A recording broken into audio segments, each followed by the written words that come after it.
ગલગોટા વાયેલા છે।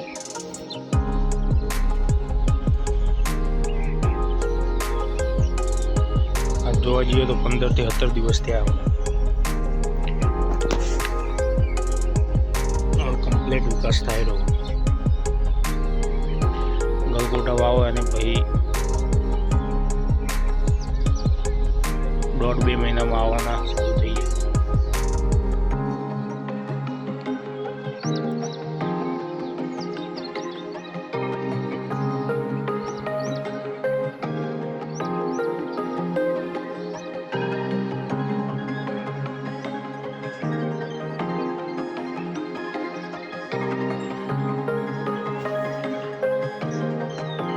જીવાત કાપી નાખે એના માટે દવા નાખવાનું બાકી છે।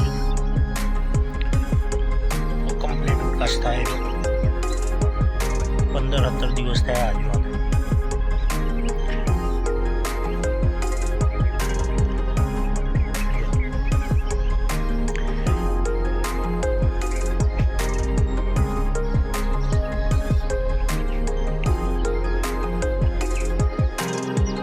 તમે મલ્ચિંગ કરીને વાવો ને એટલો ફાયદો શું, આજુબાજુ ખડ ના થાય, તમારે વધારાની મજૂરી કરવી પડે નહીં।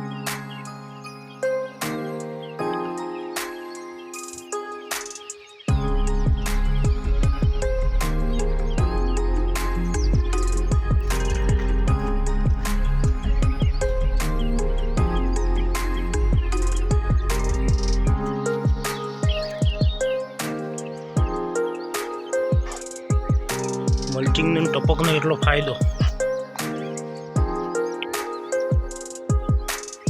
પાણીનો વપરાશ ઓછો થાય ને આપણી મજૂરી ઘટી જાય।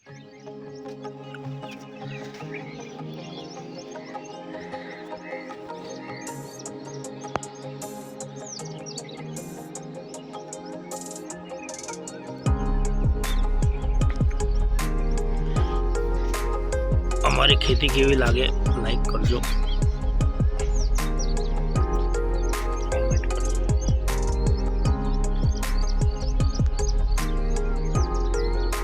મલ્ચિંગમાં ખેતી કરવી હોય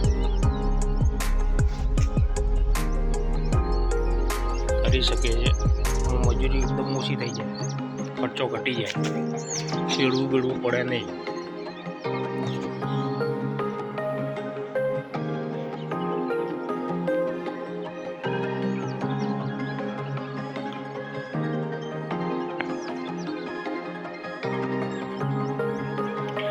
મલ્ચિંગમાં ખેતી કરો તો કોઈ દાડો મલ્ચિંગનો ખર્ચો વેસ્ટ નહીં જતો।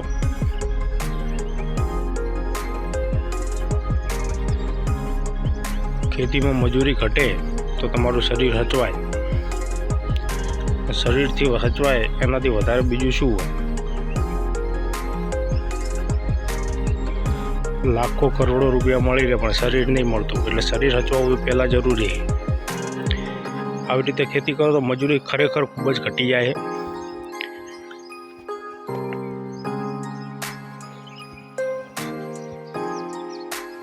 જો વચ્ચે કોઈ જાતનું ખડ નહીં, બિલકુલ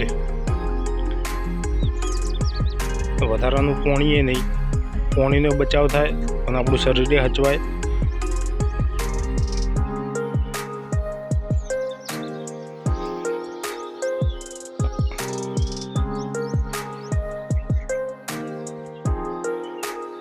તમને અમારી ખેતી કેવી લાગી કોમેન્ટમાં જણાવજો।